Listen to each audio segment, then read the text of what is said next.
Well, a lot is unfolding this afternoon as there's pressure from the minority in Parliament to institute a full-scale parliamentary probe into the contract between the government of Ghana and a private entity, Strategic Mobilization Ghana Limited, SML, to save Ghana billions of cedis that would have been lost in the downstream petroleum sector. According to an investigative piece by the Fourth Estate, the contract is questionable but has since been expanded by the Finance Minister Ken Ofori-Atta, which will now cost the state about $100 million annually in the next 10 years. We'll hear from the minority spokesperson on the Mines and Energy Committee shortly, but first though, let's watch excerpts of this documentary brought to you by the Fourth Estate's Manasseh Azuri Awin.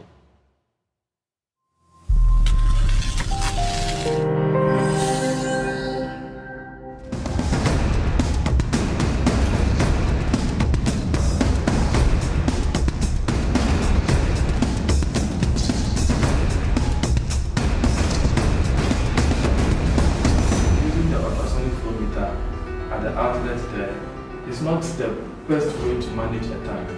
In a control room in Tema in the Greater Accra region, officials of Strategic Mobilization Ghana Limited explained their services to the Fourth Estate News team.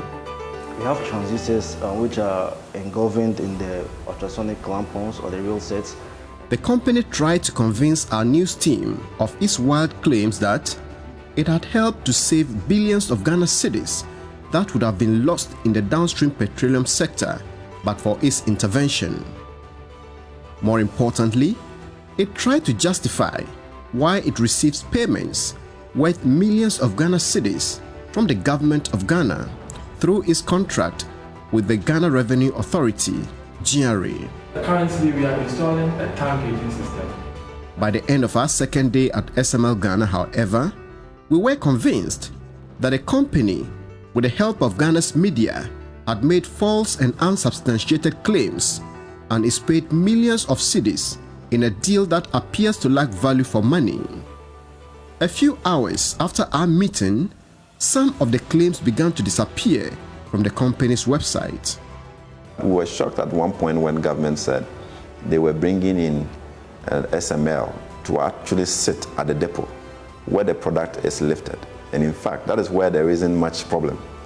Because when the product is lifted, MPA is able to see, how much product has been lifted through their tank gauging systems and also the metering systems at the depots. So that was never the problem. The problem really was, how do you track it to where the tax is actually collected or is supposed to be collected for you to be able to make the money. So from day one, the importance of SML was questioned by all the industry players. You can talk to all the players in the sector and they will tell you that where SML is positioned, they cannot be doing revenue assurance for the state.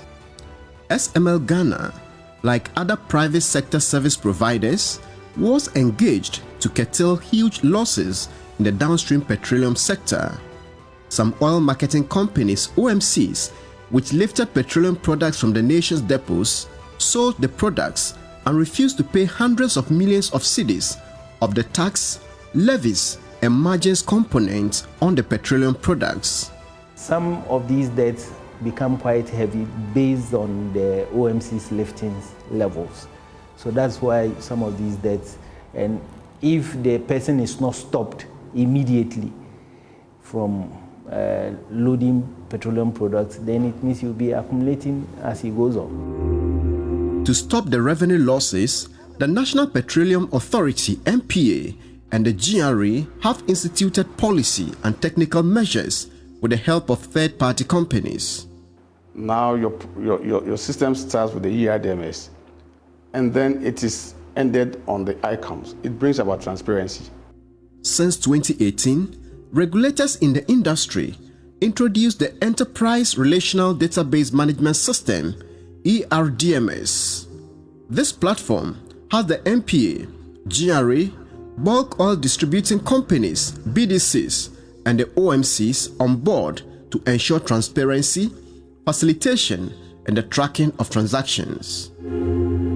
A company whose taxes are due has not paid is automatically locked out of the system and cannot lift petroleum products from anywhere in the country. Another way the OMCs used to shortchange the system and cause revenue losses was the diversion of products. The MPA, through third-party service providers, has introduced electronic tracking of every truck that loads petroleum products. Each truck is mandated to declare where it will discharge the product. If a product is discharged at a different location other than the filling station declared, it sends an alarm to the tracking command center at the MPA. Once we are done and everything is checked and confirmed, the truck will now leave the depot. And when the truck leaves the depot, the command center takes over the monitoring of that particular truck. So if there is any attempt to siphon or to touch the product and all that, probably they would have to go through the electronic seal. Once they do that, an alert is being triggered to the command center, which is being picked up for further investigation. That system is a live monitoring system. So instead of waiting for the crime to be committed before you come, we have now put in place a system whereby immediately we spot that somebody has stopped at a particular point to try to tamper with the seal or discharge. Efforts are made to get the nearest police station or some security service around the area to rush to the point. Despite these measures to account for petroleum products lifted from the depots and the revenue losses that accrue to the state, there is the possibility of smuggled products finding their way into the market. To resolve this, the MPA has introduced the fuel marking system. Fuel marking can be defined into petroleum products. Now, this biochemical substance is added in trace quantities, very minute quantities, taking into context the quantity of petroleum product. And this biochemical substance gives the petroleum product a unique identity, like a fingerprint. The ERGMS is linked to the GRA's Electronic Revenue Mobilization System, ICOMS. This means every transaction that takes place can be traced and taxed. Together with the presence of GRA officials manning all the depots to ensure that every liter of product is accounted for, players in the industry say the system is robust enough to curtail the losses of the past. The absence of the ERGMS at that time, where things were done manually and so on, were perhaps part of some of the regulatory challenges. But since that system was installed, a lot of that has been stemmed. Without this electronic order, BRV cannot enter inside. And this information, when it comes from NPA portal, it is 100% correct.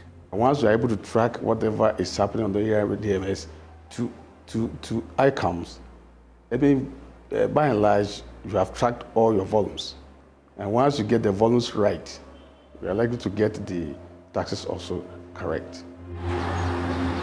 Despite the robustness of the system, the GRA has contracted a third-party company that is taking credit for all the gains made in the sector, making unsubstantiated claims of revenue savings and receiving millions of cedis for a service whose impact or relevance is difficult to ascertain. SML Ghana Limited started what it calls revenue assurance services to the GRA in the downstream petroleum sector in June 2020. The managing director of the company, Christian Tetesoti, says SML is an offshoot of a timber company he will not name. Mr. Soti was Ghana's Controller and Accountant General from 2005 to 2009 and currently a board member of the Internal Audit Agency. He was an Assistant Commissioner of the GRA, and as of 2019, the same time the GRA entered into the agreement with SML, he was the Technical Advisor, the Commissioner General of the GRA. The GRA is the only customer of SML since its establishment. They didn't have any experience before they started doing this work. There were experienced companies around. There was no bid for this kind of transaction. And suddenly they have become the superior audit institution for the petroleum downstream sector.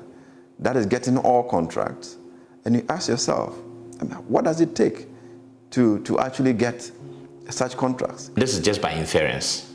Everything shows that somebody was connected, somebody knew about the contract, set up a company, no history in IT, no history in audit, no history in forensics, no history in what we call revenue assurance in telecoms. None of it. And it is given this contract. Now, if I'm to ask my colleague who did that process, that when he was shortlisting to pick the company, what pre-qualification criteria did he establish? And what would have been his reason for choosing that? My next question will go to PPA. When the application came for approval, prior approval for single sourcing, what pre-qualification did they assess? What was the evaluation? What did the evaluation report say about the company and its capability to do the job? And on what basis was that approval given? Mr. Soti left his job as the technical advisor of the GRA Commissioner General in 2019 to manage SML Ghana in 2020 when the company started its operations for the GRA. SML has its flow meters attached to the pipelines at the depots and records volumes of products that flow through the pipelines and give real-time records of activities at the depots. Players in the industry say real-time reading of loading at the depots means nothing because tax or revenue are not collected in real time. Besides, those figures by SML are not used by the revenue authorities to collect taxes or margins.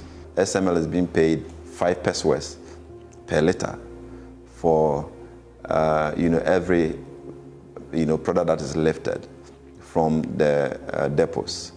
You do the simple math, that means they are paying in excess of about 21 million Ghana cedis every month, all right, for the work that they are doing. And that in itself is extremely questionable. What exactly is SML doing? What investment have they done to warrant the payment of such colossal amounts to them? The electronic seals that they have installed at the depots, if somebody wanted to give that contract and was minded about value for money, the first question that comes to mind is what investment is SML doing that actually warrants that they are paid over 20 million Ghana cedis every month? These electronic seals that they have, it's not going to cost you $1 million to procure. So why are they staying on by that one-time single investment and taking such colossal amounts of money from the state? So we have our team also on field, and they are collecting that data. They scan it and it comes straight to our data center. SML Ghana also scans the way bills that GRA officials at the depots receive for later references. Some sources within the GRA say the GRA officials can scan these documents if they are given the resources to do so. They do not need a third-party company to scan the documents they receive. We are taking up the responsibility that GRA has to be able to do that revenue assurance and give it to private companies. Because what prevents GRA from doing that one-time investment of ensuring that they can track revenues, even if they want to have a concurrent tracking mechanism with NPA to be able to satisfy themselves? SML Ghana also indicated that its contract has been extended to include measuring the volume of products in the tanks at the depots. Currently, GRA officials take measurement of the products in the tanks every morning and close of day. Potentially, and I use potentially advisedly, we consider it duplicitous. However, we have agreed that we want to meet with them and understand the real rationale for which they also want to do an automatic tank gauging system. It doesn't matter if their automatic tank gauging system is supposed to gauge the tanks at the depots, whilst our system gauges the tanks at the filling stations. Through these services, SMS claims that it has saved the nation billions of cedis of revenue that would have been lost through underdeclaration and other anomalies in the downstream petroleum sector. Our investigation has, however, revealed that the company's claims are false and unsubstantiated. For instance, in a report released in April 2021, the company made the following claim to back its operations.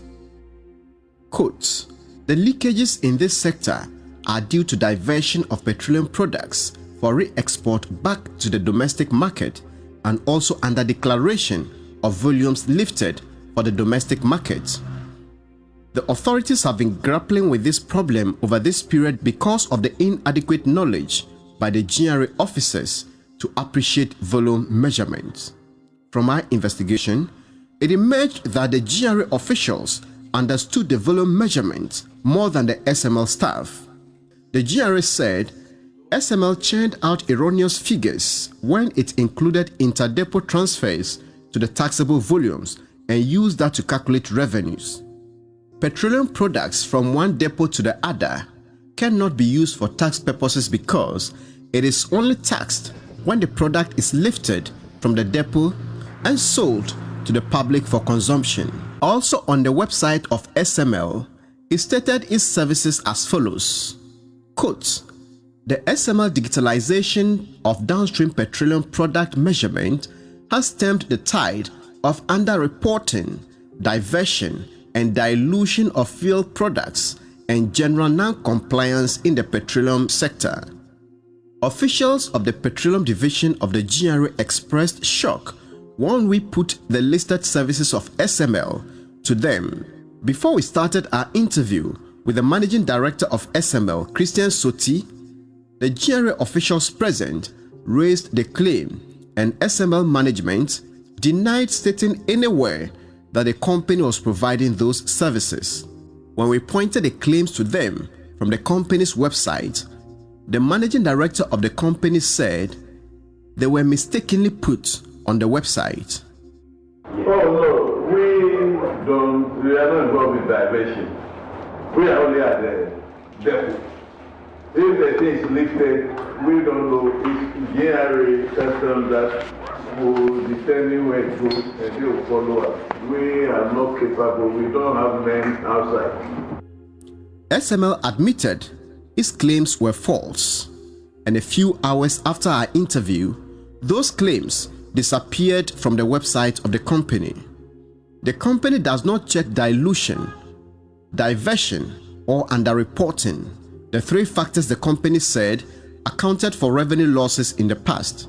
According to the GRA, the losses were recorded after the petroleum products were lifted from the depots. And SML does not play any role in the measures put in place by the regulators to curtail the losses at that stage.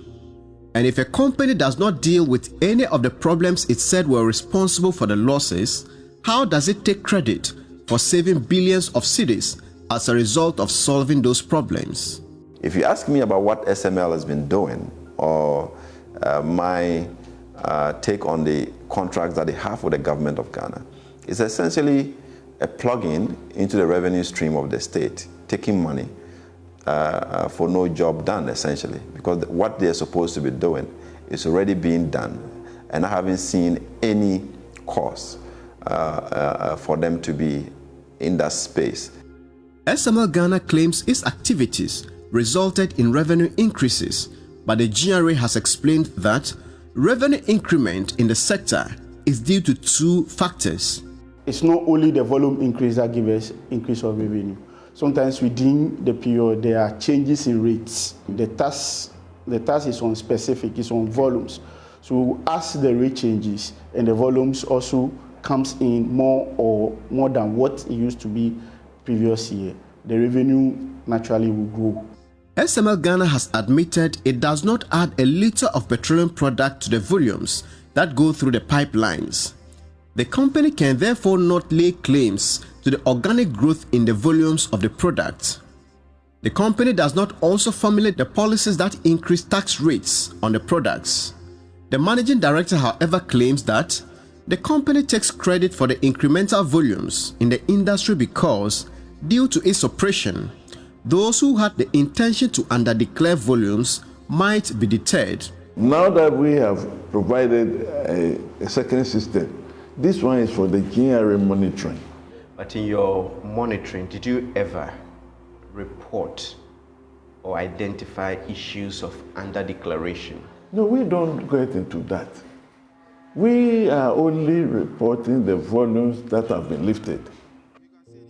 According to the GRA, however, even without the other electronic systems put in place, it would be almost impossible to lose petroleum products at the depots. A number of players with different roles and interests are present every time to police the product at every point, and without the GRA opening the valves, no depot or OMC can load petroleum products. The depot has a reputation to protect, because if day in, day out, people get to know that products get missing at your place, they are in for business. People will not come and store their products there. So even when there are no systems, it is virtually impossible. And we haven't had any such case, ever since.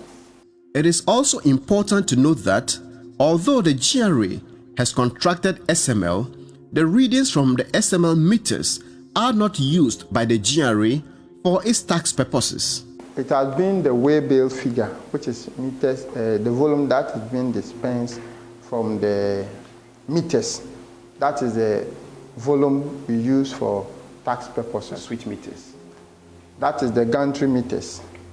SML has confirmed to the Fourth Estate that the meters at the loading gantries of the depots, which are calibrated by the Ghana Standards Authority every 6 months, take more accurate readings than the meters of SML. These are the readings that are used for tax and revenue purposes and not the readings by the SML meters. From the engineering perspective, if you have contact meters and non-contact meters, which of these two is likely to give you a more accurate reading? Okay, so the contact meters are always the best. We also know that the depots, they have the contact meters. Yes. You've alluded to the fact that the contact meters are the best.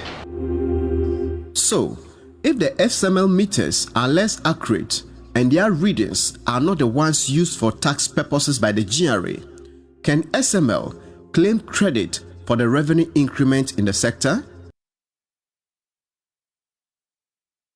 Well, and that's a very big question that we're seeking to solve here. Plus, the associated matters of corrupt practices that might be happening, as is being revealed in this very latest piece. I want to bring in now Manasseh Azuriah-Winnie, producer of this documentary, joining us via Zoom now. Manasseh, thank you for spending some time with us. Minority already jumping onto your latest revelation, asking that the contract be put on hold until a full parliamentary probe is done on this very matter. How are you receiving this, the call from the minority? Well, I think it is very welcome news that the minority in Parliament is interested in this story and they are asking for the contract to be halted. I think this is the right thing to do, because if you let in on the details of this contract, you will wonder why certain human beings who have Ghana at heart would want to waste money this way. So I think it is in order that the contract be put on hold. And this is not a contract whose suspension is going to cost us anything, because as you'll see in that documentary, this company is doing practically nothing. The measurement it is taken are not used for revenue purposes. So we are not going to lose anything if this contract is suspended or terminated. Yeah, and I just need to point out that ever since the story broke, the the ability for many to conceptualize this as to the impact, direct impact on, the growth of the country and how that affects the average Ghanaian is something many are unable to come to terms with now, probably because of the technicalities involved. We're talking about the petroleum sector. But in a nutshell, how are you able to tell the ordinary Ghanaian how this contract possibly might affect, the everyday average Ghanaian who's out there wondering what the possible impacts might be? Well, we are talking about a deal that will make us lose over 100 million US dollars every year. And 100 million US dollars is about 1.2 billion Ghana cedis. We know what this money can do. We know how the finance minister who is behind this contract is introducing taxes that some say are killing businesses. We know how pensioners had to go and then picket at the finance ministry because their life savings were affected. We know how children die from falling school buildings. We know how recently the Kolebu Teaching Hospital, the dialysis unit had to close down because we're looking at a paltry 4 million cedis or so. This is not up to even $1 million. So if you are talking about all these monies going out, and mind you, this is just one deal in one ministry. If you'd want to aggregate such deals across all ministries, you would realize that Ghana perhaps may not need even to go to the IMF. Ghana may not need to be in the situation where bondholders would have to forfeit their investment.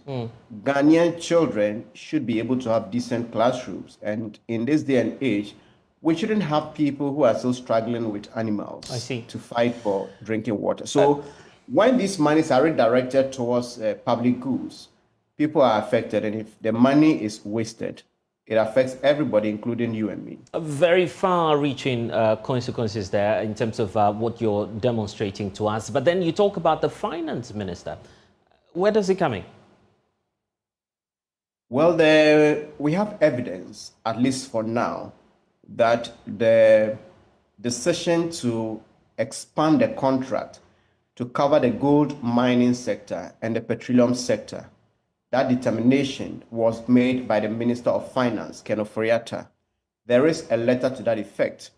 We also know that the original contract to even do the downstream petroleum revenue assurance was jointly signed by the Ministry of Finance and the Ghana Revenue Authority.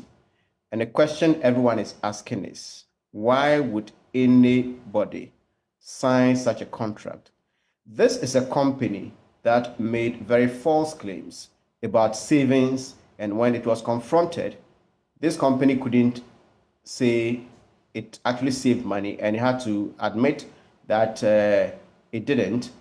And if you care to know, the finance minister, when commissioning the project, made a statement to the effect that the losses or the lapses in the system were causing losses. And he mentioned 2 to 3 billion cedis. 2 to 3 billion cedis. Not long after, 2 years after, this same company comes back to say they had saved 3 billion cedis. So you cannot take the finance minister out of a deal that he actually wrote to the GRA saying he had determined. And the question is, how did he come to that determination? And that's why the Petroleum Commission said. And that's why I want to bring up the issue about being intentional, or the intent here at the time the finance minister was signing the agreement. Could there not be an after effect, say, per your revelation now and per what you're finding out now, the finance minister would then look back and say, oh, I was wrong. I did not know the facts this way. You're now helping us to understand what's happening. Is that a possibility? Well, if it was any finance minister, I may want to say that, but this is a Yale-educated finance minister. This is a very intelligent man. This is someone who has built one of the most respected investment banks on our continent. So I want to credit him with a lot of intelligence, a lot of diligence, and want to believe that if he's put in a position to ensure that we get enough revenue from taxes and use those taxes well, we have the expectation that he would look at it well. When we got to this company, it didn't take us 5 minutes to begin to know that this company was actually not doing anything, providing value. The average person in the downstream petroleum sector knows that this company isn't doing anything. So if you sit in that office and then somebody comes to tell you they have saved 3 billion cedis, you would ask yourself, how much were we making from that sector? And if we would have lost this much but for your operations, then how much have we made more that you can make these bold proclamations? So I don't think that anybody in the value chain, because we spoke to quite a number of people, including some low-level staff and people who are close to the ministries, and they all tell you, look, this is a deal that is just to enrich this company and not give us any value. So I think whoever is behind this contract should have adequate knowledge of what goes on in the downstream sector and not subject Ghana to these kinds of outrages. I see. Well, I was asking the question because of possibly the kind of response we're getting now from the Finance Ministry. Did you attempt speaking to the Minister? And what's now informing your way forward? Well, I don't know what response we are getting now, but we actually wrote to the Ministry using the Right to Information Law, and we didn't get a response as of the time we're doing this story. We also wrote to the Ghana Revenue Authority in July this year and also in November asking for information. The junior staff and I think those who are not at the management level, they spoke to us in the course of the investigation. But when we needed questions specific about this contract, they asked that we speak to their superiors, and we could not get any response. So I think it is incumbent on all of us journalists who want to find out why anybody would sign that contract, especially when there is evidence that the company wasn't doing anything, even had to publish falsehood on its website that was checking diversion, dilution, and the under declaration. And when we had evidence that there were other companies doing this and not this SML, when we confronted them, management of that company told us in a meeting, well, we never said anywhere we are pursuing or we are doing those functions. And we said, it is on your website. They said, show it. We read it to them on their website. They said, oh no, these are not functions we do. And at the end of the day, by the end of the day, they deleted those ones from their website. I don't think this is a company that the Republic of Ghana should give a contract to that would cost us over $100 million every year. Well, that's a very substantial amount, but Manasseh Azuri, thank you. Of course, this is just beginning to unfold, so we'll definitely be asking the questions that you're equally concerned about. But there's also more happening in Parliament on this matter, as the minority spokesperson on the Mines and Energy Committee, John Jinapor, is pushing for the immediate suspension of this deal pending a parliamentary probe. The government of Ghana, led by the Ministry of Finance and SML Limited, to undertake some so-called assurances, revenue assurance. And first of all, let me commend the fourth estate, Manasseh, and the media houses who conducted this investigation. Indeed, the minority has discussed this topical issue and will be moving processes in Parliament to ensure that there's full-scale investigation. Because we do not believe that there's value for money. This contract is a rip-off. This contract only ends up filling the pockets of greedy politicians and individuals, because just a couple of weeks ago, the Mines and Energy Committee visited NPA, and were made aware that they've put in place enough systems, enough mechanism, enough infrastructure to ensure that all the loopholes and all the losses are safeguarded, and that they've even hooked up with the Ghana Revenue Authority to ensure that all those assurances are catered for. And so the question is that why would you need this? Even more importantly, it's turned out that the so-called 3 billion savings was nothing but a hoax. We cannot allow the taxpayer to be burdened with such unnecessary contracts that only go a long way to fill the pockets of individuals. And so we would advise that immediately that contract is suspended pending the parliamentary investigation. And when we go into it and we find out that indeed all those allegations are true, we would ensure that this contract is abrogated because it doesn't serve the interests of this republic. The House, because work on the controversial anti-gay bill will proceed despite the president signaling that he will not sign such private members' bill into law. The president has refused to sign some already pre-existing private members' bill sponsored by the Medina MP Francis Xavier Sosu to abolish the death penalty and also prescribe accusation of witchcraft, arguing that to impose a charge on the consolidated fund will have some sort of consequences on the executive, hence his decision not to, of course, sign onto the bill. The president hinted in his letter to Parliament on the private members' bill, which imposes a charge on the consolidated fund, that, of course, the fund will be entertained by his office. I just want us to listen to the Speaker of Parliament reading the President's letter before the House today.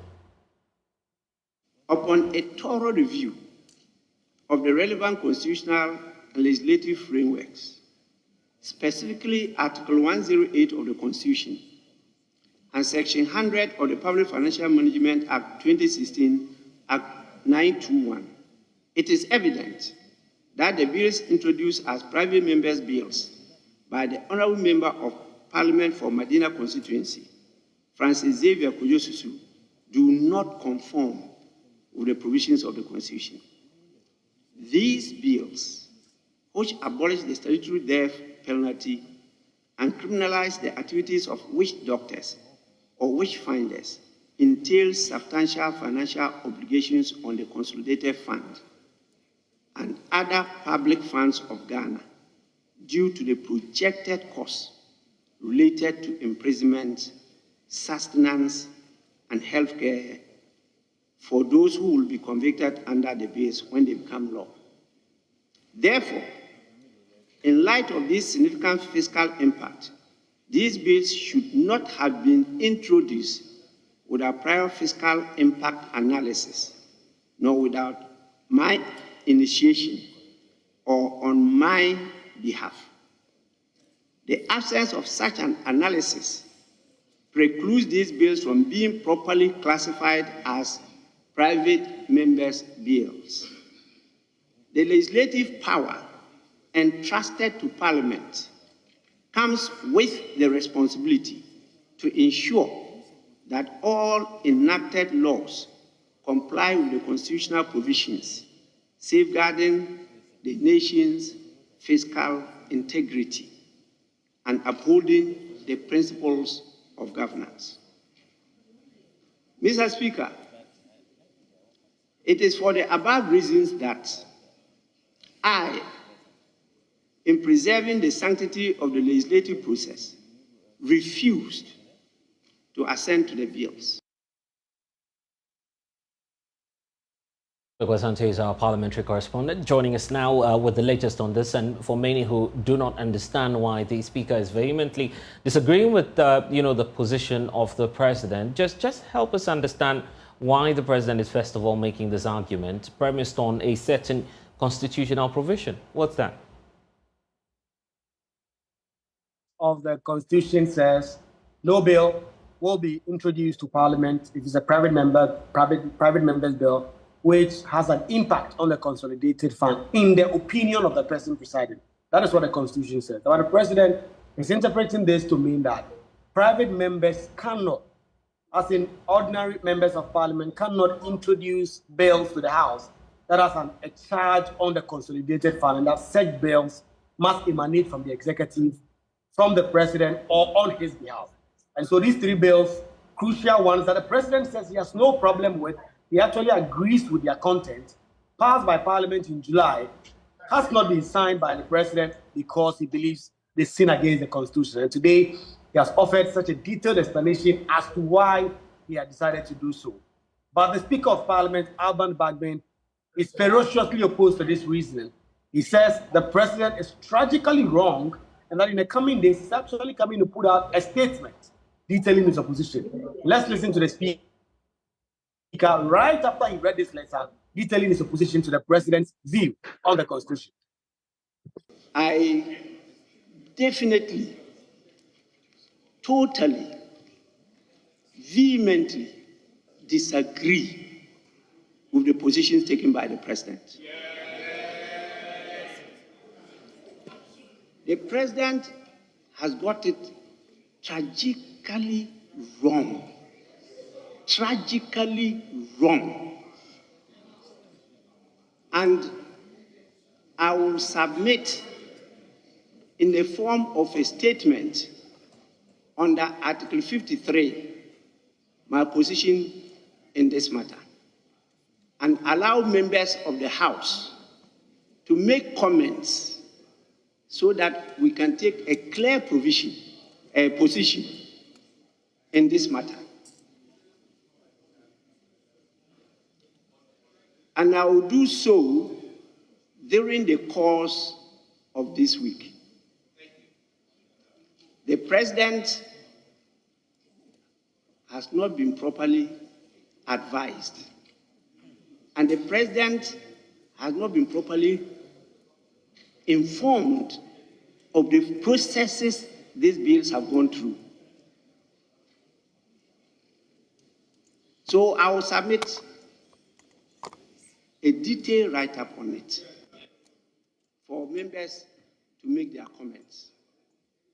But I'm very clear that this message and the contents are irregular, wrongful, and unconstitutional. Beyond that, there's also a challenge ahead because we know that a lot of private member bills are before the House, including the controversial anti-LGBT bill. Yes, the anti-gay bill also imposes the charge on the consolidated fund, literally, because it imposes custodial. We seem to have a challenge connecting there to Parliamentary Affairs correspondent Kweku Asante, who's been on the bit for us. But the minority leader in Parliament is also raising some challenges about this. Let's listen to his position. I mean, to make any statement. You don't even know what I'm going to say. Majority leader, you are not a first timer in this House. I know. Yes. Yes. I'm not the first speaker. Yes. Please resume your seat. Mr. Speaker. Votes and proceedings of Saturday, 16th December 2023, page 1. What is this preemptive strike? Page 2. The Speaker, the Majority Leader. What is this? Page 3. What is this that you are seeing in Ghana's Parliament? Page 4. What is this? Page 5. That's what unfolded between the majority leader and, of course, the Speaker of the House, giving the position that the Speaker has on the President's response on the, renunciation or perhaps the revocation of the death penalty bill and also matters relating to the witchcraft accusation bill, all being sponsored by private members of the House. The Speaker will then issue his position on the matter going forward. But the Speaker also had this to say. The bills that have been passed by Parliament, that is, those ones seeking to commute death sentences to life imprisonment, amounts to taking people who otherwise would have been summarily executed and then imprisoning them for life. There are monetary considerations. If you want to imprison somebody, he goes to a prison, he has to be fed, he has to be taken care of. If the person is sick, the state will have to take care of that person. And we are going to have to take money from the consolidated fund to do that. So the president was only saying to us that what we have done. In his considered opinion, he thinks that it infringes Article 108A, Roman number 2, and Roman number 3. This is all that the president has said to us. The speaker says he disagrees with the president's opinion. That is legitimate. If the speaker disagrees with him, it's legitimate. And he could have ended at that I disagree with the opinion given by the speaker, by the president. And maybe I also come with my own understanding of the law. That is it. But you all saw and heard the rather visceral language of the speaker. I thought it was most unfortunate. I thought it was most unfortunate for a speaker, and I get up to be identified. I was just going to say that, well, I thought the communication is to the entire House. Well, the bill was passed by the House, not the speaker. Well, we'll keep following all of the happenings in the House and bring you some updates. But it's time now to look forward to that major electoral exercise happening in the next 24 hours, as the Electoral Commission has excluded the use of indelible ink in the future elections that may be happening, starting with the district level elections. Indelible ink, I should say, a semi-permanent dye applied to voters' fingerprints during elections to prevent fraud, will no longer be used. Addressing the press before tomorrow's exercise, EC boss Jean Mensa stated confidently that they have a robust system to identify any attempts at voter fraud through double voting. She asserts that the biometric verification machines can actually flag such illegalities. Secondly, the issue of indelible ink. The question is, when we were not doing biometric, we were basically using your face, your card, and to look at you. We look at your face and we say, this picture looks like you. The biometric technology makes it difficult for a person who has been verified and cast their vote to come a second time. So there is no need for indelible ink, because once you have been verified, it goes into the system and you cannot come back a second time. So you can try it if you wish at this election. Of course, it will be an electoral offense. It will be deemed as an electoral offense. But because of biometric technology, your facial features are recognized or your fingerprints is recognized and verified, you cannot go a second time. And you can try it, as I said, if you wish. And therefore, there's no need for indelible ink, which had been in place since 2012, since the beginning of 2012, when we were not using biometric. This is not something that you want to continue to do for the sake of it. You have biometric technology, and therefore, you've departed from the system where you look at the picture and you can go anywhere else. And for now, you cannot have more than one card. Before, you could have multiple cards because the technology was not biometric. But now, anybody who attempts to do multiple registrations is flagged out. In the same way, if you are verified, the system recognizes that you have been verified and you cannot go more than once. You'll be picked up. So that is the reason why the Commission took the decision to do away with the indelible ink. I hope I've answered your questions. Thank you. All right, the Opposition National Democratic Congress is raising some concerns with this process. Joining us now is Deputy General Secretary of the NDC, Mustafa Akbande, who's now with us. And of course, you've heard the explanation coming through from the EC chairperson, the fact that there is now technology to check the issue of double voting. That should suffice, isn't it? Good afternoon. Hello. Hi, Mustafa. Yes, so the EC have made this proposition, and I believe that it is for political parties to examine, interrogate that proposition as against prevailing electoral fraud activities that we have experienced over the years.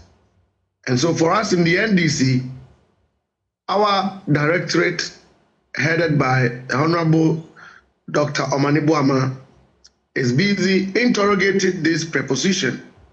And the assembly election, of course, will be a test case for these prepositions. Again, the preposition lacks consultation with political parties. And I've always said that the Electoral Commissioner must understand that it is in her own interest as a commissioner and with the commission to have consensus building with political parties in order to avoid unnecessary suspicion. And the argument is always made when you raise that point that the NDC for some time has not been a member of the IPAC. You chose to leave the forum. Now you're coming back. At least you have another opportunity at making a statement, isn't it? We left an IPAC that in its form and shape was like a parliamentary forum. But I dare say that not all decisions that got majority in a vote that ensures transparency, credibility, free and fair elections. Consensus building, as stated by my national chairman, has the highest propensity to reduce and suspicion and to ensure transparency. Now, Jean Mensa have turned her commission into a parliament where if she make a proposition and you disagree, she goes to put in a vote. And then MPP, of course, in government, will go and convince other minority political parties to side by it. But the elections is going to be run by two major political parties. That's basically by your assertion, isn't it? This is a multi-party democracy guaranteed by the Constitution of the Republic. The NDC should not feel entitled, should it? The NDC is very much entitled, very much interested in activities of the commission that undermines transparency, that undermines the principle of free and fair elections. When you have an electoral commissioner who takes decisions without consulting, without carrying her stakeholders along, that is what undermines the Constitution than any other person. Jean Mensa is not the owner of the commission. The commission is a constitutional body that has rules. And over the years, IPAC has been a consensus building machinery of the Electoral Commission to get all political parties on board its decisions. Jean Mensa have acted differently. Well, we'll see, because the NDC have made a caveat that Peace Council should go and discuss with the Commission that we will come back to IPAC, not a debate forum. Now, dealing with issues of indelible mark, I am not too sure that the verification machines she's talking about, knowing very well that in several elections, machines have broken down and we had had to rely on manual verification, this proposition is enough to ensure that there will not be multiple voting. So we will see. Mind you, we are going to have a bit of apathy because of people's disinterested in election due to government's corruption. So a lot of people will not turn out. So if there are multiple voting, if you are not vigilant, you may not detect. And the system proposed by Electoral Commission for any election should be strong enough to be able to detect the slightest of fraud. All fraud in election are fraud. There's no big and there's no small. And I doubt if this her proposition will solve the issue. Okay, more political parties have been reacting to this. I just want you to hold on for us briefly. Okay, we'll get that tape for you later on. But I just want us to address the issue about technology, which she talks about, which I wanted to bring to your attention. Is it the case that the NDC does not believe in the power of technology? There are reforms coming up ahead of the elections, the introduction of the Ghana card, for instance, a unique ID dealing with biometric details. It's not easy to bypass the system like before in the past, 2016 and the other elections. You have spoken about Ghana card. The NDC is not in competition with the government of Ghana. when it comes to issues of technology, the NDC is more advanced in technology than the MPP. But where is the use of technology when the requisite structures to be put in place are not there? You are aware that during registration, Electoral Commission's machines get malfunction, slow network problems. These are visible challenges that we have encountered during registrations and during voting. Does that not vitiate the existence of technology? If the Electoral Commissioner over the years cannot address the issue of slow network, and the issue of machine breakdown, she's making these propositions knowing very well that most of the times when it has to do with election, the whole problem of late starting of voting, breakdown of machines, late delivery of election materials are all the faults of Electoral Commission, not political parties. We are to get our members to go and queue and vote. The Electoral Commission has not even been able to assemble proper policing at voting centers. So you see violence year upon years. People. Well, we might have just lost Mustafa Agbande there, who's the Deputy General Secretary of the National Democratic Congress, pointing out his concerns. And sorry, sir, I lost you briefly when you were just about landing on that point. But moving forward, you now have another opportunity, even after the district level elections, to engage the Electoral Commission. Are you headed towards that, line of action, engaging the Commissioner and telling her about your concerns? Is that Jean Mensa, and permit my words, is not willing to leave a legacy at the Commission. If I were her, knowing very well the volatility and the interest that are at stake in 2024, I would want to bring along stakeholders instead of stakeholders lobbying her. The NDC will not lobby her. We simply want Jean-Mensa to understand that she's running a commission. The commission requires credibility. The commission requires some level of stakeholder commitment, and that she should be in the position of engaging stakeholders to listen to their part. We are going for the election with the MPP.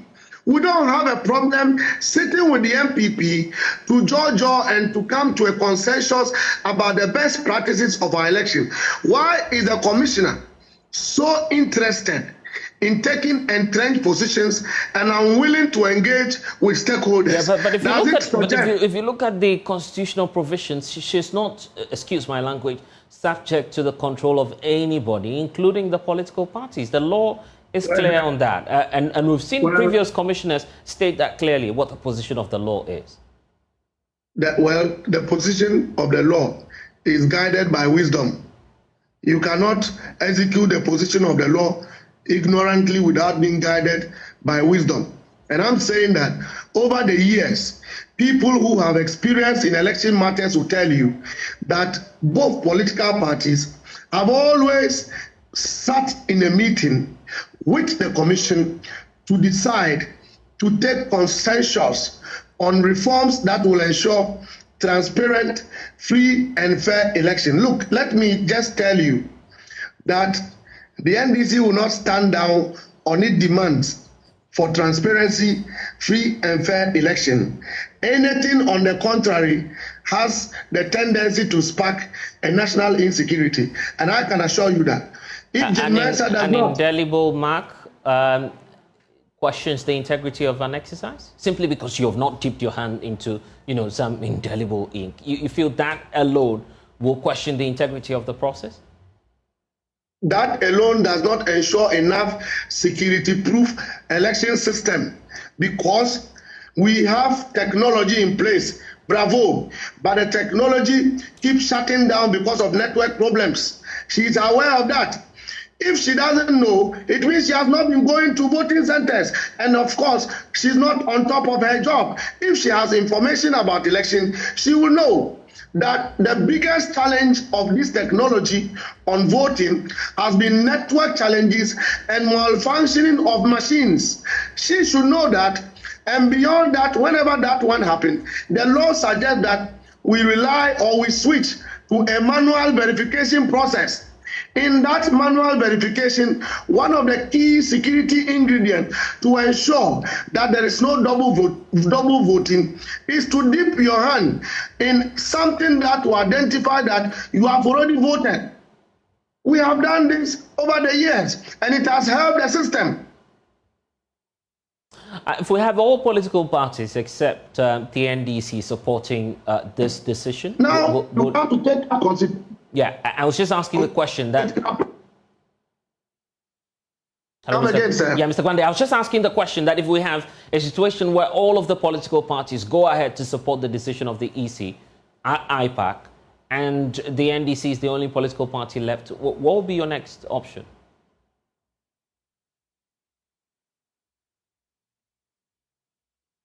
Mr. Gwande?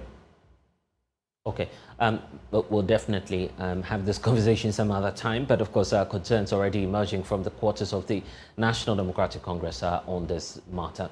And of course you're with us here on the polls on the Joy News channel. Let's try one more time to see if my question can go through to Mustafa Gbande. And Mustafa, I was just asking about wrapping up this conversation on the other political parties and stakeholders involved in this. If we have all other political parties backing this decision of the Electoral Commission, leaving the NDC standing alone, what will be your options? What will be the next line of action? Well, that's why I'm saying that even at a forum where all political parties minus the NDC agreed on decentralization of registration, Jim Mensah dishonestly did the contrary. And so the NDC's presence will not make any difference. But what I'm saying to land is that if all political parties, by the time we engage and agree that this is the way to go, the NDC will not go behind that decision. Suspicion would have been minimized.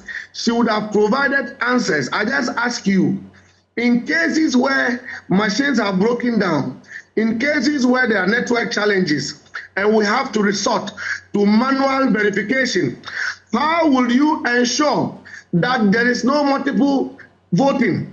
She's not here to answer that question. This is a critical question that undermines and makes nonsense of her proposition. That her proposition has not made provision for situations where network challenges occur and when her machines break down. These are the issues that can be addressed in a forum where consensus building is needed. Okay. Yeah, it's simple. Yeah, it's that simple, and we'll wait for that engagement to happen just to see what the outcome will be. Grateful for your time. Mustafa Gbande, Deputy General Secretary of the National Democratic Congress, and we're taking a break here on The Pulse.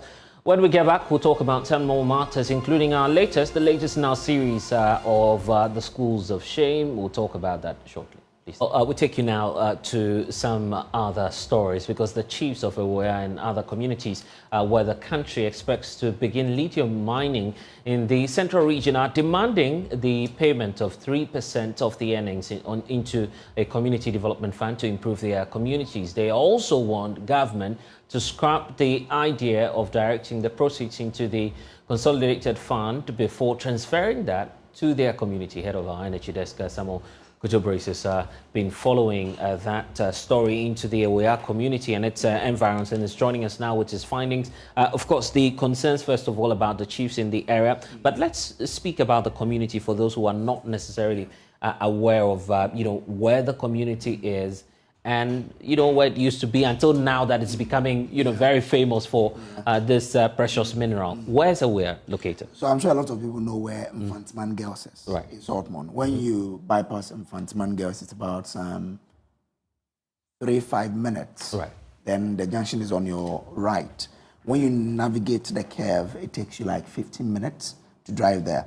It could take you less if it was an asphalted road, but because it's a dusty road, you would have to take your time. That's why it's going to take you like 15 minutes to get to Ewoya. Then from Ewoya to Krofo, which is another community that has lithium, it will take you another 15-20 minutes because of the nature of the road. They are charcoal makers. Okay. So they are so that's what they are noted for. Exactly. Their preoccupation is to produce charcoal. Until the lithium came, that was their primary preoccupation. at the residents of this community conscious of the fact that, well, we have lithium now. This is potentially gold in its other form, if we can talk about it as that. When you went into the community engaging the people, did you get the sense that they know what this lithium is about and potentially what it could do to the community? Well, they seem to have an idea that this is a precious mineral. But as to how it's going to be mined and what it portends for them, they are divided. The residents in Ewoya, some of them have been employed by Atlantic Lithium, so they sort of see the benefit.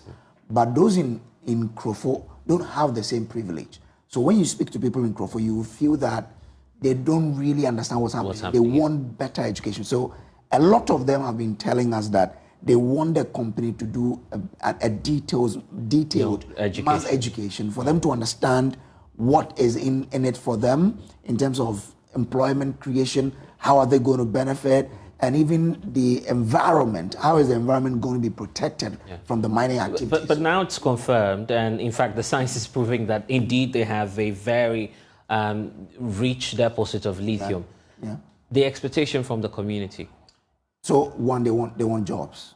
They want scholarships for the kids, so that they can develop their skills and be useful to their company. So a lot of them have been speaking to us. Maybe it's time for us to watch them. I want them to do is, most of the people here don't even understand what they are coming to do. So they should have thorough mass education for us. Because they told us, even if you resist, the government has the power to do it, because the mining or the mineral resources belongs to the government. That's what they told you? That's what they told us. Atlantic Lithium. They had a forum with Friends of the Nation, that it's an NGO, and they came to join. They explained to us that what they are coming to do, per the Mining Act, if they destroy something, they have a compensation they have to pay. They have this. So they are basing anything on the law. And unfortunately, they say Parliament are yet to approve. So they show us a sample of what the Parliament went through. They said it's yet to be approved by the government. And per what they are saying, it seems like we are handicapped. We are a small community here. And even the leaders, if your leaders have accepted it, it means if you are a youth advocate, you can't do anything about it. And even the step they told us to go through before you can read them, it's a whole lot of things. And you remember Ghana, we have a lot of bureaucracy. You can write a letter, you can do a demonstration, even what you want to say, they will just throw it away. Okay. So what else can we say more? We just want them to do everything right. Even the employment. Most of the times, you go to mining communities, most of the people living there are not even employed. They will tell you you don't have the skilled labor. And they told us they have types of employment. They have the skilled, semi-skilled, and this being a small community, now based on what is going on, it's now most of the people are even going to school. As you can see, there is only one school here. Even getting access to a secondary school is a problem. If they can help us build a secondary school, do something like educate, a scholarship for us, trying to get every youth here on top, it's going to be very happy for us. Okay. But you haven't heard that, you haven't seen that yet? I haven't seen that yet. And most of the people here, if you ask them, they don't even know what they are coming to do. They will just be running their cars around the town. That is the thing. And I think the others are not also helping us. Actually, we don't know what is going to take place finally. Okay. You understand? Okay. But from what we have been told, if the proper thing will be done, that one, we can't say maybe no, because... But you live here. What do you think about the sentiment of the people? What do you pick from what they say? From what they say, yeah, I can say majority, maybe more than 50% are not in full support. Oh, more than 50%? Not too much, because that is, but about 48 downwards are in support. Okay. That is why I'm saying I can't say fully because there are a series of meetings going on. Okay. Yeah, Atlantic Lithium is doing some. The district office, that is the municipal office, is also having meetings with the chiefs and the elders.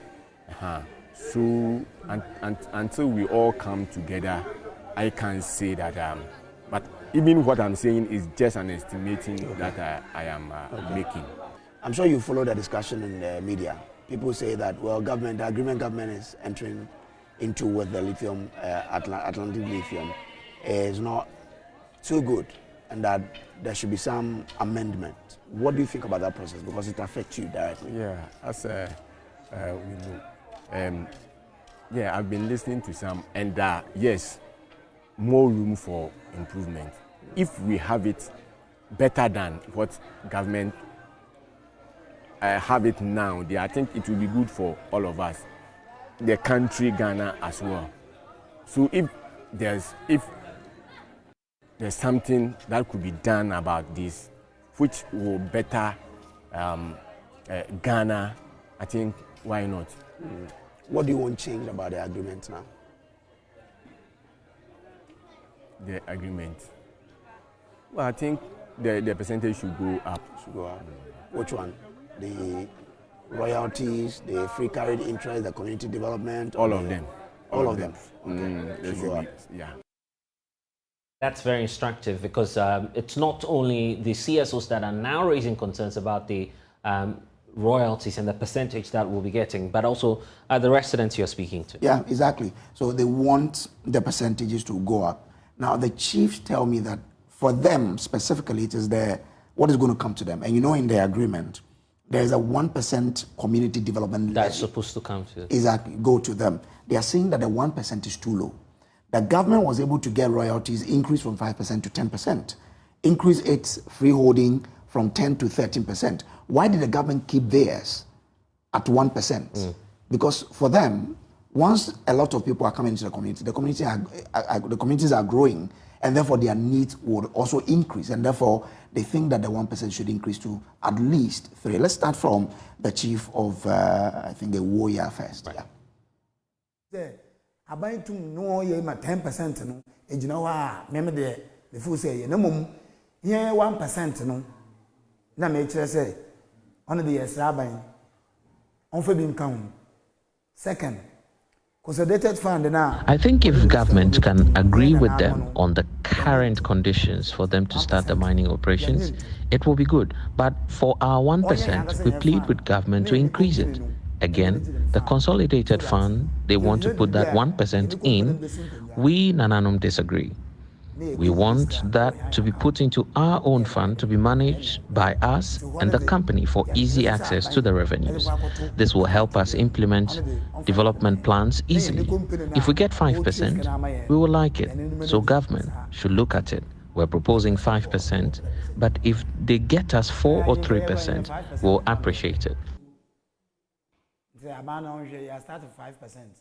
This is Abano on you can say ABC4 3 yes so you never jump. Okay. In America day.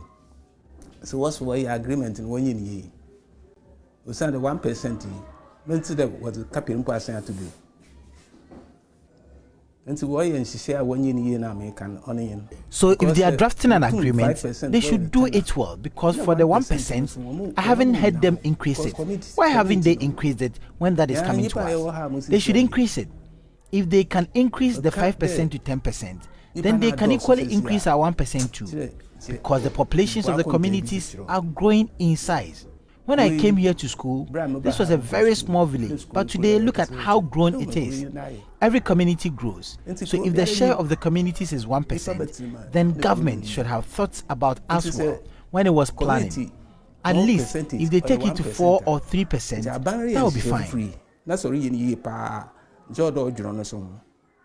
at least at home could be 3% and now 4% and per And of course, there's more coming your way here on the Joy News channel. But Brace, what are we to expect? Knowing that there's more, reactions creating this. Okay, so now the deal has to go to Parliament for ratification. We don't know now. People are calling for better deals. So if government will go back to negotiate with the company, they've signed it already. But they can renegotiate to say, if you've heard about the noises, can we reconsider some of these things before it goes to Parliament? But I went to the site where they are setting up the mine, and I saw geodrill where and their staff were undertaking some activities there. So it tells you that geodrill will be involved in drilling for the company. So people should know that, well, it's a large-scale mining that's going to happen. It's going to create some jobs. But there's a lot that will happen now. Some experts are calling for a renegotiating of the deal. Let's see where that ends up. Definitely. And we need to watch that space because even the community is asking for this 1% to be revised. And I'm just wondering, the aspects of, jobs creation, because that's a crucial one for the youth especially. Are they looking forward to that? They are, really. I spoke to one woman. She's called Mami Mainsman. She says, when the jobs are ready, she will be there. And a lot of them are expecting it. I spoke to one gentleman who is employed already. And from what he told me, I was like, oh, that's why the youth in this town, Ewoya, for example, want this to come, because the salary range he mentioned is not bad at all for him. So they are looking forward to the operation starting so that they can get jobs to do. Because like I mentioned earlier, what they used to do before now is for them to produce charcoal. And now they are upgrading to lithium. So they want, I think the discussion with the company is to train them in skills development. So they know. They can become useful to the mines. They are really looking forward to this starting. But for Krofo, they want a better mass education because landowners have not even been engaged. Oh, so they need to sign some new deals. They have to pay the landowners. The landowners want assurances about when the mine will complete and at what point in time will the land reverse back to their families.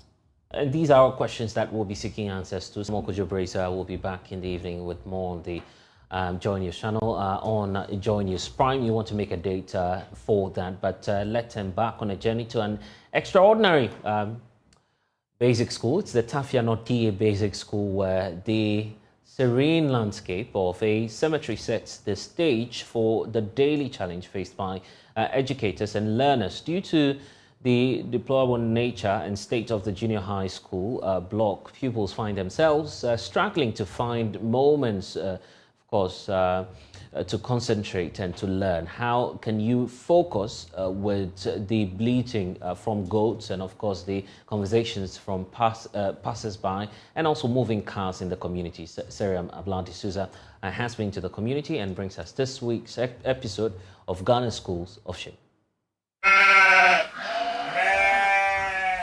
Nestled in the heart of Tanfiano, a serene village in the Nkranza North District of the Bono East region, is the Tanfiano DA Basic School, a school with a unique set of challenges. It is the first school I have seen that serves as a burial ground and a sheep's pen. Yes, a cemetery and sheep pen sandwiched school, or describe it as between the final resting place of the departed and the bustling activity of a sheep pen.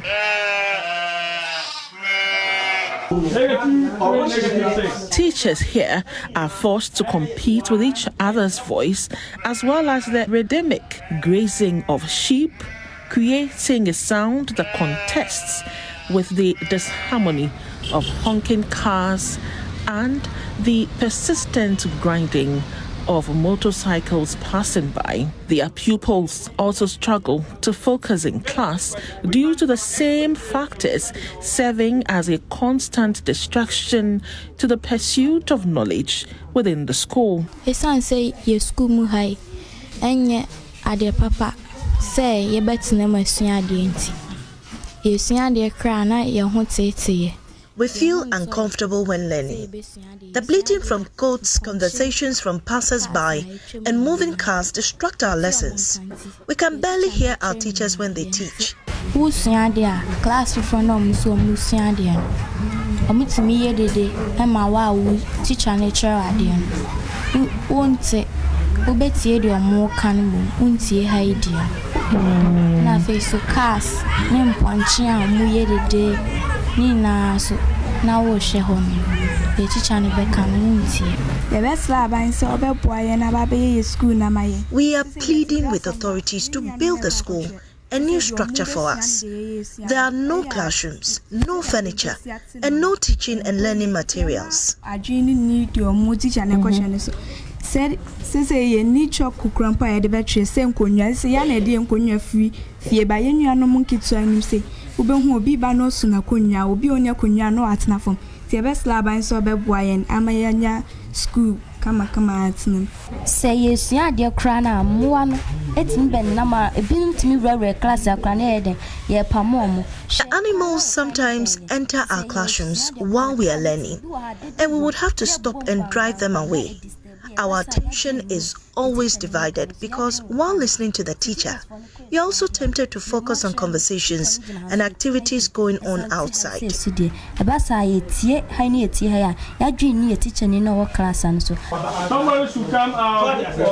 I decided to experience it for myself, so I pitched camp at the footing of the junior high school JHS 1 class, and I could hear everything. Here, the JHS 1 pupils are learning science. The JHS 2 pupils are having their mathematics class. And the JHS 3 have social studies. But as I sit here in JHS 1, I can hear everything that is happening in the second and third classrooms. So this is the challenge here at the Tanfiano DA Basic School. Now, the history. Until 2016, the school lacked a JHS wing. Pupils aspiring to continue their education beyond the primary level had to embark on a journey spanning approximately 4 miles to Bodom or Kokuma. The construction of the JHS wing, achieved through communal labor, marked a milestone in the school's development. However, for 7 long years, the community has hung on to the hope that authorities would transform their makeshift pavilion into a complete classroom block, providing a conducive environment for teaching and learning. Unfortunately, this dream remains unfulfilled, and the school continues to grapple with the shortage of teachers, inadequate accommodation, and harsh conditions. Community is abono homodin na school down over is you to from a bugu and structure the age now. The community has tried its best in building the school. The current classroom they are using was built by the community. Bungalow so community no and aboa. So we will urge the government to help develop the school and also post more teachers to the community. Problem Emma Bribia teachers no shower han say you supposed to be bar baby or better accommodation na 18. The reason why teachers refuse to be posted here is because of the accommodation issues. The community bungalow is just 3 rooms, woefully inadequate for more than 3 teachers.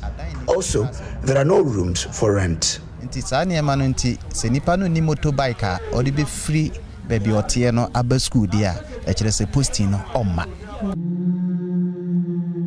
pervasive fear of ghosts haunts some pupils. This fear, perhaps symbolic of the uncertainty surrounding the future of Tanfiano DA Basic School, adds another layer of complexity to the challenges faced by both educators and pupils. I'm saying I was school on unti ama esa na ye school na ye show me say me hu for parent me hu kra na mabohu. We are scared due to the closeness of the cemetery. We always get drenched whenever it rains because of the leaking roofs. We need help.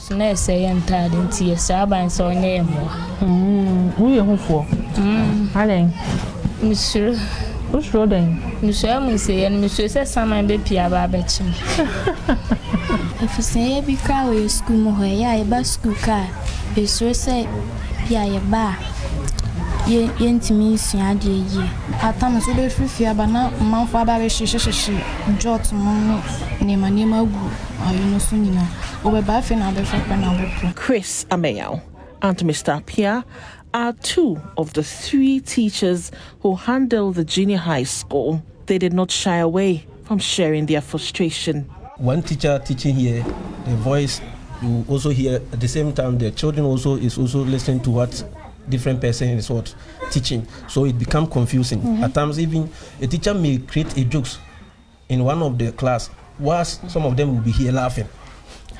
Obviously, because of the nature of the structure. In this locality, we find it difficult because the teacher, you don't have much teachers over here. So a teacher can handle even more than 2 or 3 subjects in a school here. So 3 teachers are controlling the whole of what JHS. And in the community, you can also have burden, or you can have room to get or to hide and stay inside. We are managing on it because if you're teaching and animals are roaming around, you cannot stop what you're doing and chase them. So you'll be teaching while they also be roaming. In the midst of the tranquility of the cemetery, the pastoral symphony of sheep, and the chaos of passing vehicles, Tanfiano DA Basic School, according to the headmaster, stands as a testament to resilience. With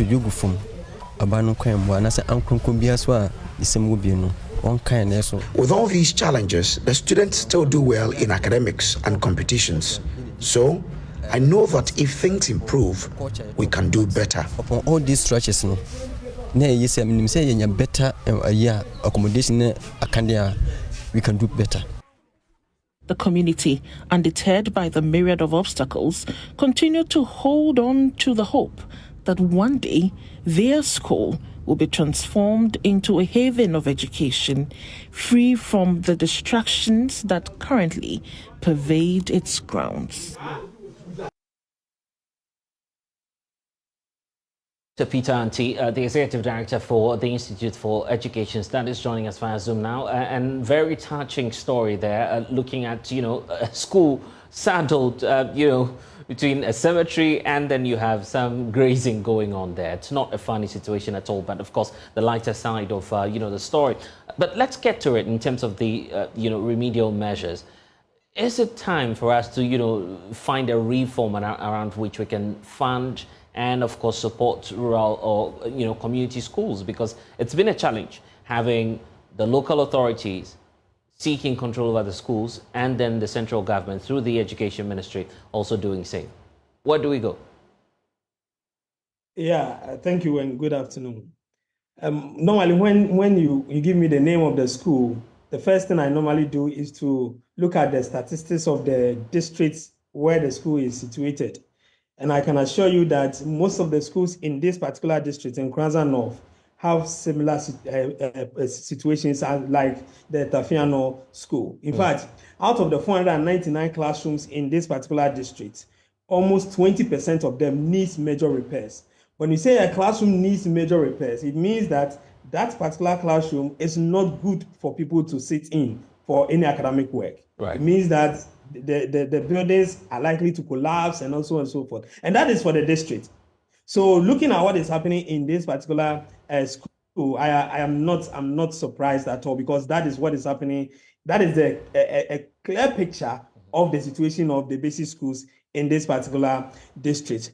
I think that, yes, we have all seen that it is becoming difficult for government to deal with some of these situations. And I have said on several platforms that you cannot leave this in the hands of the local authorities who do not have the needed resources to finance the building of infrastructure for the schools that they are supposed to supervise.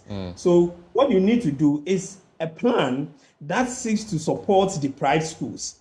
And that plan would have to come from the central government. It will have to come from the Ministry of Education, whereby we know that out of the total money available set aside for infrastructure development, a certain percentage will go into improving the state of deprived basic schools that we have in the country. And I think that is the plan that will be able to address some of these challenges. Remember that I think around 20 2009, 2010, the NDC government used to talk about schools under trees. It became a big campaign platform that at any point in time, they mentioned that they have removed this number of schools under trees. That is a dedicated effort to deal with a particular problem. And I think that looking at the extent of deprivation and deterioration that our basic schools are going through, it is time that we focus on the deprived basic schools and find money to support their renovation. Should that funding be going directly to the local assemblies? Yes, I think that there should be a dedicated funding which is being supervised by the central government. So if we have a deprived school policy whereby we have a deprived school fund, then that particular body that is supposed to supervise it looks at these deprived schools, which in my estimation, with my analysis and research that I've done, are enormous, a lot of them. Right. Most of our basic schools are deteriorating. They would now select these basic schools and on year basis, target the number of basic schools that they would want to improve in terms of the infrastructure that these schools are facing. But looking at this school environment, I tell you, this is not something that anybody would wish that his or her child would find himself or herself in there doing any academic work. And that's why it's in the latest of our series called The Schools of Shame. Dr. Auntie, thank you for spending some time with us here on The Pulse. But we talk about Christmas because it's a season of celebration and also spreading love through merrymaking. However, not all can afford it. Of course, that joy that comes with Christmas eludes many of those people. To spread joy of Christmas to all, Life Givers mission is feeding over 1,000 children whose parents can afford, or can't afford, I should say, to bring joy to them this season. And joining us in studio now to give us details on this is Reverend Benjamin Tete, Programs Coordinator of the Life Givers mission, joining us in studio. Thank you so much, and of course, Merry Christmas in advance. Congratulations on what you're doing. But first of all, tell us about the Life Givers mission. Give us a background of this group. Thank you so much. I'm so happy to be here to speak on behalf of my team, Life Givers. I want to greet our founding president, Bishop Joe Kwapong in the United States of America, Atlanta. Right.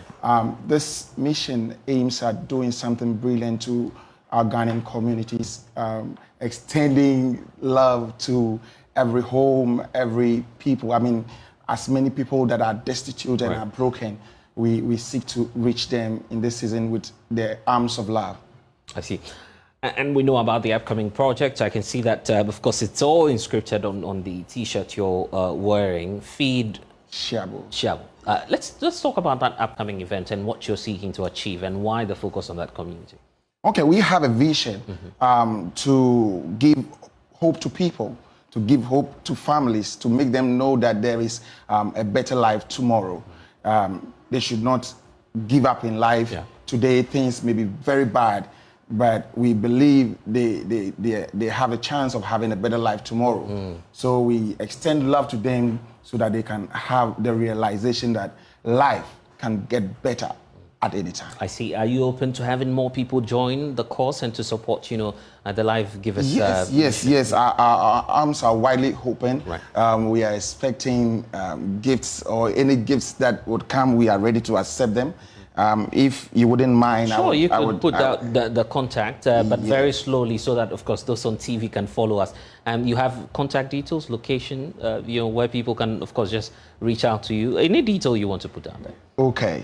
The contact for donations is 0598944739. You have to take that again. So of course, our viewers can follow again. 059? 05989444739. Okay. That is Pedia Evangelism Ministry. Right. Yeah. So people can just easily reach out and then be a part of it. But what will you be doing specifically in the community? Who will you be feeding? And is everyone invited to the party? Everyone is invited. This is the biggest program to have ever hit our community. I see. We are looking forward to feed 1,005 people approximately. We believe that people are able to provide for themselves, but it's a season of love, so why not? Let's share love. So we're going to show love to the everyone. And the morning, 5:30, there's going to be a serious cleanup exercise. Our chief is informed. Letters have gone to our MCE, our MP. So we are anticipating they are coming to help with the cleanup exercise, and also there's going to be health screening. I see. It looks like a lot of activities. Yes, a lot of activities. Any message you'd like to leave our audience with, and perhaps those who are watching us from the community of Shabu? Yes, if you are staying in Shabu, I am one of your own, Reverend Benjamin Tete. I'm inviting you to come and join us, God willing, Saturday, 23rd of December 2023, right from 11 a.m. all the way to 3. There's going to be free food, free drink. Come to the Seklemlin Park. Yes, Seklemlin Park. It's one of the most popular spots. We are expecting you all to come. Come and be blessed. Indeed, and you'll be blessed if you're a part of this year's Feed Shabu 2023. Reverend Benjamin Tete, thank you for spending some time with us here. And that's all we have for you in the package of the polls. I'm blessed as we'll see you again. Until then, log on to myjoyonline.com. More stories there for you to catch up on. See you again. Bye-bye.